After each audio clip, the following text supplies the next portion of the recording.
నేను తప్పు చేస్తున్నాను అని తెలిసి చేసినట్టు మనం ఏం చేయాలి? ఎన్నోసార్లు ఇప్పటికీ ప్రమోషన్ పార్టీ ఉంటుంది, తెలుసు కదా, నేను ఆఫీస్లో ఉంటాను తెలుసు. ప్రమోషన్ వచ్చిందంటే సెషన్ అంతా కలిసి ప్రమోషన్ పార్టీ చేస్తాం. కానీ ఏం చేద్దాం, మొత్తం మా బ్యాచ్ అంతా తాగుతాం. వాళ్ళు మనం చూసి అనుకుంటారంటే కూర్చోడి అనుకుంటారు, మనం ఒక్కరు తాగుతాం. అది కూడా తాకూడదు, కానీ ఏం చేయలేం కదా, సభా మర్యాద. ఆలోచిస్తే కరెక్ట్. ఎందుకంటే నువ్వు పాపులతో ఉన్నా పాపం చేయకుండా ఉంటుంది. ఎందుకంటే ఇలా పాపులతో ఉండద్దు అని అనుకుంటే మన ఈ జీవితంలో బ్రతకలే ఉంటుంది. ఎందుకంటే ఈ లోకమే ఒక నటనాలయం. అందుకే ఏమంటారు తెలుసా, పాపుల మార్గంలో నిలువక అపహాసకులు కూర్చుంటక. అంటే తప్పదు, మనం ఆగిపోవద్దు, సాగిపోవాలి. అందరూ మన కుటుంబంలో ఉన్నారు, మన దేశంలో ఉన్నారు, మన ప్రాంతంలో ఉన్నారు. ఎక్కడికి వెళ్తాం మనం? ఇక్కడోడు ఇంటి పక్కనే ఉన్నాడు, అవునా కదా? ఇంటి పక్కన్నాడు, ఇంటి పక్కన ఇంటి పక్కన, ఎక్కడికి వెళ్ళాలి? ఆలోచించడం మనం చెప్పకుండా మనం ముందుగా ఉంటే సార్ అనుకోవాలి తప్ప ఏదీ లేదనుకో హిమాలయాల దగ్గర బతకాలి. ఎక్కడ బతకగలడు? హిమాలయాల. అందరూ అక్కడికి పోతే గిరాక్ ఎక్కడ అవునా కదా? ఇక్కడ బతకాలంటే పాపులమ్మ యేసుక్రీస్తు అపోస్తలులు ఎలా పాపులలో ఉండి పాపం చేయకుండా బ్రతికారో అది మనం గుర్తు రావడానికే ఈ వాక్యము. ఇందులోంచి పారిపోవడానికి కుదరదు. చుట్టూ మనలో ఉద్యోగం చేసుకుంటే తప్పదు, షాపు తప్పదు, బతకాలంటే తప్పదు, ఎక్కడున్నా తప్పదు. ఇది తప్పకుండా ఈ తప్పుల నుంచి బయటికి రావాలి తప్ప వాళ్ళు తప్పు చేస్తున్నారు అని చూడకుండా ఇది తప్పును నువ్వు మాట్లాడకుండా ఆ తప్పు పుట్టడానికి కారణం ఎక్కడుందో అక్కడికి రాంటున్నాడు దేవుడు. అందుకే సమాజం, మనుషులు, సమాజం అంటే మర్చిపోయిన మనుషుల యొక్క ఇది చెడిపోయిందా అందరూ అంటున్నాము. అంటే ప్రతి ఒక్కరు అంటున్నాము కనుక అనేవాడు కూడా చెడిపోయినోడేనా? చెడిపోయినోడు అందరూ చెడిపోయారు అనడానికి ఏమన్నా అర్హత ఉందా? అంటే నువ్వు చెడిపోయి ఆలోచించాలి కదా, ఇక నువ్వు మా పలికే మాటే లేదు కదా, మరి ఎక్కడ చెడిపోతున్నా? ఎక్కడ మనిషి ఈ చెడిపోవడం అనేది ప్రారంభమయ్యింది? ఒకసారి మనం అలా ఆలోచించగలిగితే ఈ సమాజం లేదా నువ్వు నేను చెడిపోయే వాళ్ళని కాదు. ఇప్పటికీ చెప్పేవాడు కూడా చేసేవాడు కూడా మనం ఆలోచించాలి. ఈ మధ్య వార్తలు చదివారా? ఇక్కడ ఒక భయంకరమైన వార్త వచ్చింది. మహారాష్ట్రలో ఒక వ్యక్తి, ఒక తండ్రి తన కూతురునే 7 years ఇచ్చి బలత్కారం చేస్తున్నాడు. ఎందుకురా అని అడిగితే వానికి చెప్పినోడు పాపం వాడిని చెడిపోయారని అంటున్నామే తప్ప వాడిని చెడగొట్టినోడు ఒకడు ఉన్నాడు, తెలుసా? వాడెవడు? వాడు ఏమంటున్నాడు? మీ బాధలన్నీ తీరిపోతాయి, నువ్వు అప్పులు వచ్చి బయటపడతావా అని ఒకడు చెబితే చేశాడు. చూశారని అంటే వాడిని చెడగొట్టిన వాడు వేరొకడున్నాడు. వాడెవడు? సమాజంలో గురువాడు, పెద్ద మనిషి. వాడి దగ్గర ఏమున్నది? నేను గురువును, నేను మీ మతానికి అధిపతిని, అధికారిని అనే భావంతో ఉన్నాడు.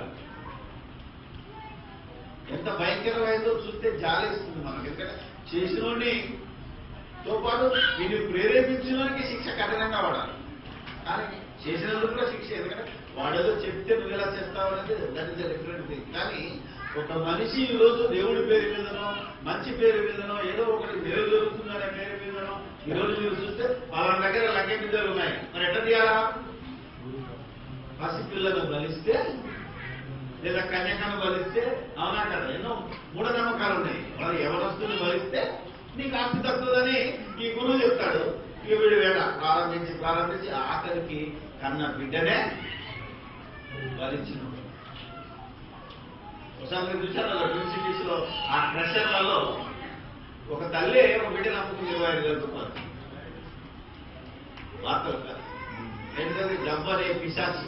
మీరు కనుక ఇలా ఆలోచించుకుంటూ పోతుంటే ఈ దురాఘాతాలు, ఈ చెడిపోవడాలు అనేది ఎక్కడ ప్రారంభమవుతుంది, ఎలా ప్రారంభమవుతుంది, ఎప్పుడు ప్రారంభమైంది అని కనుక మనం మనం మాట్లాడితే ఈ చెడు ఒకసారి మీరు ఆది కాండంలో దేవుడు చెప్తారు తెలుసు మీ అందరికి 6వ అధ్యాయంలో ఏమని నరుల చెడుతనము భూమి మీద గొప్పది. ఎంత బాగుంది చూడండి, నరుల చెడుతనము భూమి మీద గొప్పది అంటే అంతగా చెడు ఎప్పటి నుంచి ప్రారంభమైంది? అప్పటి నుంచి ప్రారంభమైందండి. ఇప్పటికి ఎంత అయింది? ఎప్పటికో అది ఆల్రెడీ స్మాష్ చేశాడు దేవుడు వాళ్ళని. ఆ చెడుతనం గొప్పది కనుక ఈ గొప్పది నా కళ్ళ ఉండడానికి వీలు లేదని జలప్రలయంలో నాశనం చేసి మంచి వాళ్ళని సెలెక్ట్ చేసుకుని కాపాడు. మళ్ళా వాళ్ళ నుంచే మళ్ళా చెడు వాళ్ళలో నుంచి పుట్టిందా ప్రకృతిలో నుంచి పుట్టిందా అని కనుక మనం ఆలోచించగలిగితే మనకు దేవుడు చెప్పిన మాటలు చాలా బాగుంటాయి. అందుకని ఎక్కడ ఈ చెడు ప్రారంభమైంది అంటే తిమోతికి రాసిన మొదటి పత్రిక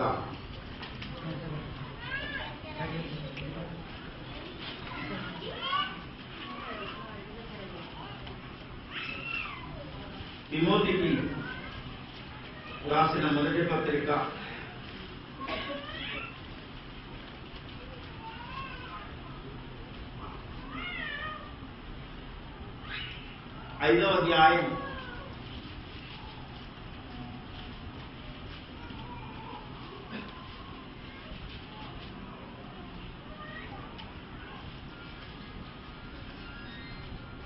5వ వచనం, 6వ అధ్యాయం 5వ వచనం. చెడిపోయిన మనస్సు కలిగి సత్యహీనులై దైవ భక్తి లాభ సాధనమనుకున్న మనుషుల వ్యర్థ వివాదములు కలుగుతున్నవే. ఒకసారి మీరు గమనిస్తే దైవ భక్తి అన్నాడు. చూసారా లేదా? మరొకసారి చదవాలి. చెడిపోయిన మనస్సు కలిగి సత్యహీనులై దైవ భక్తి వలన ఏమొస్తుంది?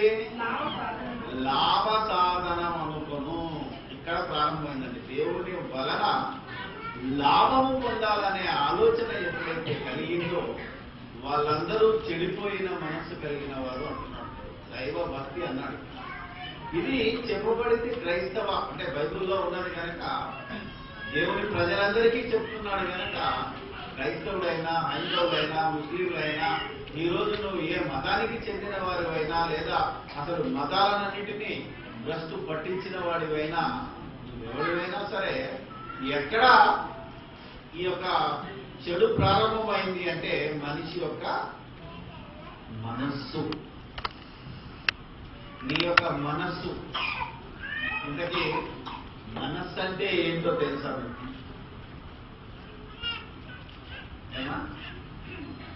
మారు మనసు పొందావా అని అడిగాను అనుకో, ఆ పొందాను అవునా కదా? పొందుడి అన్నాను, పొందాలి. కానీ ఏంటి ఆ మారు మనసు?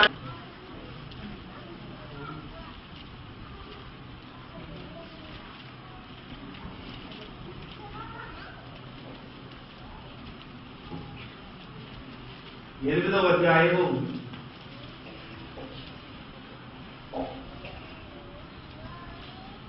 5వ వచనం చూద్దాం. 5-6 వచనాల్లో బాగుంటుంది.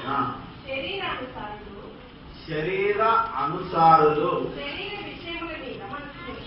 శరీర విషయముల మీద మనస్సును ఉంచుతారు.